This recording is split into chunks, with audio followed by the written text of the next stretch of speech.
If this is your first time watching, thank you for joining us. If you fill out one of our connection forms, we'll send you our weekly newsletter, as well as a link to the order of service and Sunday live stream each week. Those forms are on the welcome table outside, or there's also a link in the order of service and video description. The order of service lists some upcoming events and links to opportunities to connect. Please engage in any or all that are of interest to you. There are also a few that I wanted to call your attention to. Many of you know that in addition to being a former minister of this congregation and head of the National Unitarian Universalist Association, Reverend John Buehrens is a historian, and he recently published a book about the history of UUSF. After the service, he'll be signing books in the TSK room. Passover is coming up in just a couple weeks, and we'll be hosting a Seder at UUSF on Friday, April 7th. There's more information in the order of service, and if you're interested in attending, please stop by the table after the service and sign up. Also, everyone, please save the date for the ordination of Meg McGuire. Meg was our former ministerial intern, and she'll be jointly ordained into the Unitarian Universalist ministry by UUSF and her home congregation in Columbus. The ordination will be held at UUSF on Sunday, April 16th at 2 p.m., with a reception to follow, and it'll also be available via live stream. There's a link to RSVP in the flame if you check your email.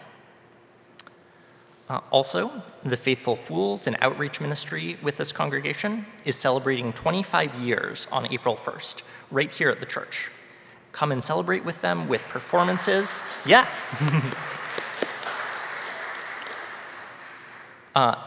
They'll be having performances, and you can buy tickets after the service for yourself or for somebody else who's unable to afford one.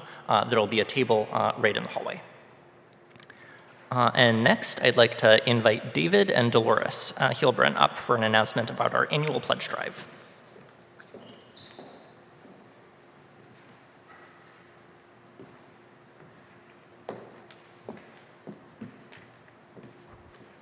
Thank you, Sam. Hi, we're here again, Dolores and David Heilbron, the chairs of the annual giving effort this year. Each year, your annual contribution to the church is for our fiscal year, which begins on July 1st and goes to June 30th of the next year. Your contributions provide over half of the church's budget, and now 'tis the season to get your pledge in. We want to thank the 79 households who have already handed in their pledges. The total is now about $287,000. Thank you so much. If you are among those who have made your pledge, then after our service, do come to the pledge table in the gallery to sign your name on one of the pennant banners that we will hang to honor your commitment and support for this community. And if you haven't pledged yet, you can also come to the table and talk to the folks out there if you have any questions about this annual giving and make your pledge. Our table is in front of our special, quote, banner brainstorming bulletin board. How's that for alliteration?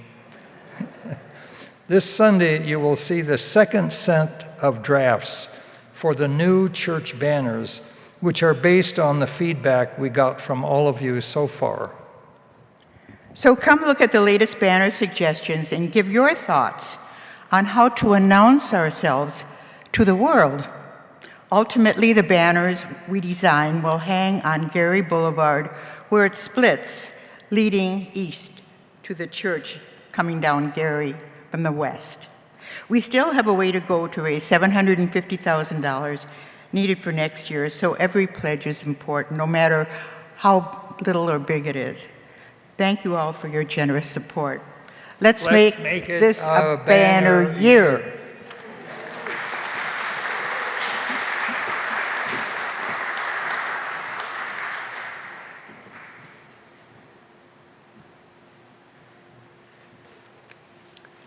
Thank you for giving that important announcement.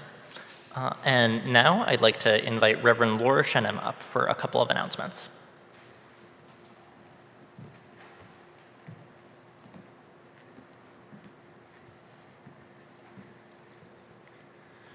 Good morning, everyone. Boy, do we have a lot to celebrate in this congregation. We have this banner year going, we have these pledges coming in, we have so many announcements, so many events bringing us together in community. Let's just take a deep breath and soak all that in. All of the goodness, all of the things that we're doing together after this so many years of the pandemic.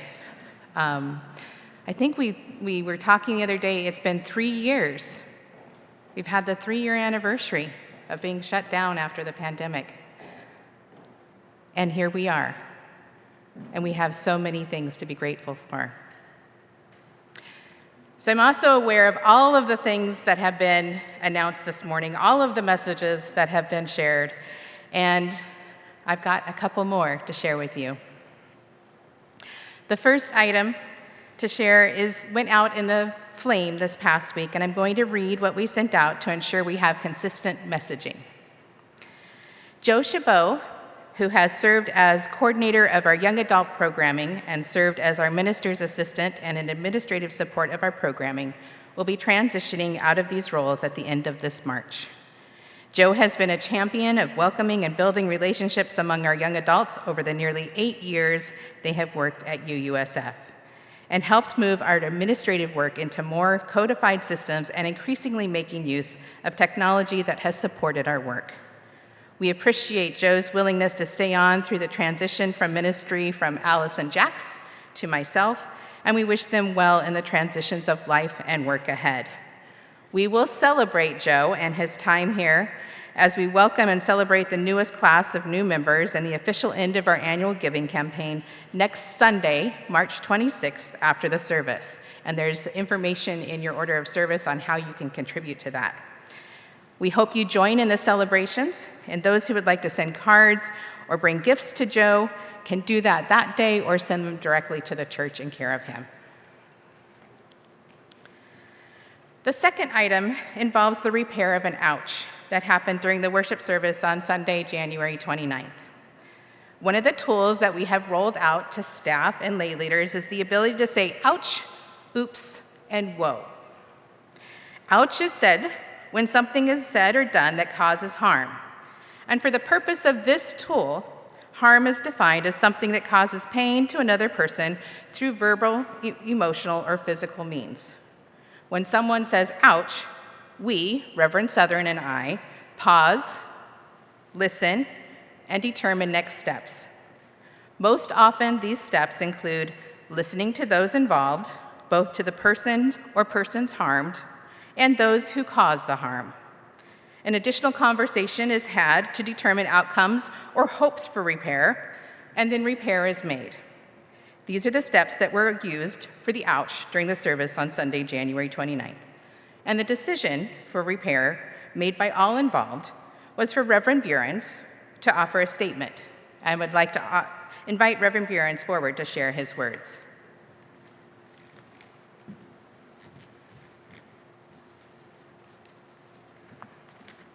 Well, here's the book at long last. But it also comes with an apology, not only for how long it took to produce it, but when I last spoke about it from the pulpit here, I caused that ouch by too tightly compressing an important phase in our history. I quoted Horace Davis, who was one of our most prominent lay leaders 150 years ago, a congressman in the 1870s, married to the daughter of Thomas Starr King, no less. Horace was trying to seek a compromise as a congressman on that always tough subject, immigration. Difficult then as it is now. He saw most migrants from China being exploited for the benefit of the railroads and other employers. It was not what he then called natural immigration of entire families. There were 9 men from China for every 1 woman.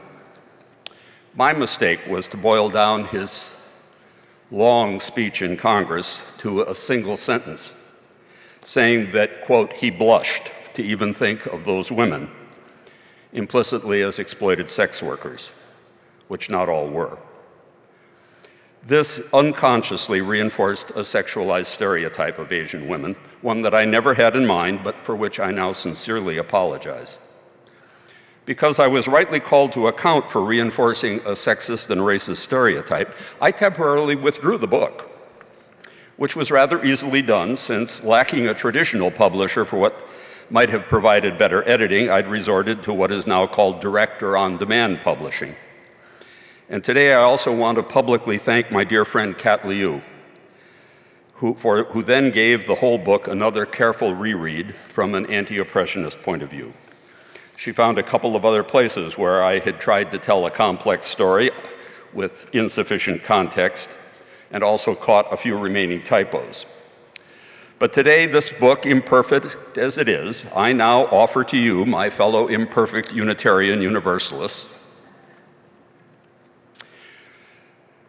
remembering that our collective names seem to imply a certain perfection. Yet we are also beginning to realize that perfectionism is a leading characteristic of the dominant culture of white supremacy, which we are all slowly, painfully trying to transcend. So I also offer this moment as a testimony to our ability to hear an ouch, to get past being defensive, to practice restorative justice and apologies, and to promote learning from one another.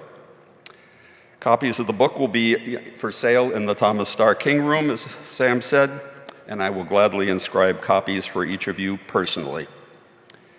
Part of the proceeds will go back to our Society for Community Work, which so generously provided some of the work, or some of the funding, to allow for the book's design and for the purchase of permissions of the many images that are included. Thank you so very much for hearing me.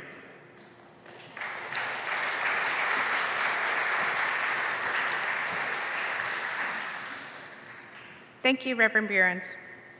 Part of this work is to continue to have conversations to process our responses to these ouches and ask questions on how we can do better.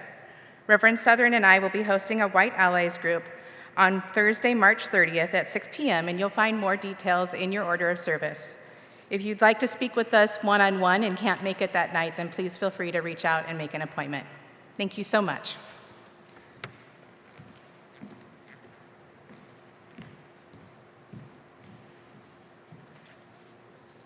Thank you, Reverend Laura and Reverend John Buehrens. Now I know that that was a whirlwind of announcements, so let's take a moment to greet one another. When you hear a musical cue, you'll know that it's time to sit back down.